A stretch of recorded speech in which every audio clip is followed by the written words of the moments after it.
satiate themselves with materialist goods. We don't go to movies and watch people shop. We don't watch them eat ice cream, right? We don't see them, with the possible exception of sex, we don't see them engaging in consummatory activities, technically speaking. We go watch people like James Bond. We go watch people who are having dangerous adventures. And that's exactly what God actually puts in front of Abraham. And the reason that Abraham can handle these dangerous adventures is because he continually makes the appropriate sacrifices. He always keeps his eye on what's highest. And that leads him through war and starvation and the possible loss of his wife and the necessity in principle to sacrifice his son. And all the calamities of the world are in the Abrahamic story.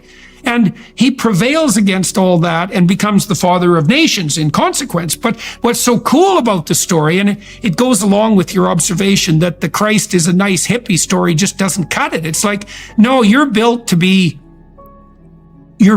take on death and hell, fundamentally.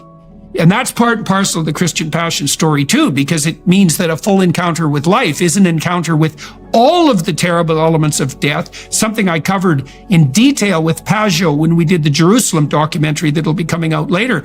And that wasn't even enough, is that the full Christian Passion story is you don't have to just encounter death and the worst sort of death, at the hands of your own community, disgraced despite your innocence.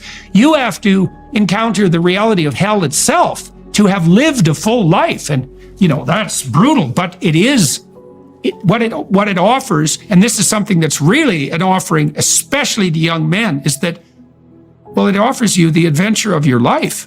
And maybe if you had that, that would be what you actually want instead of what you say you want, It could be that that's how things work.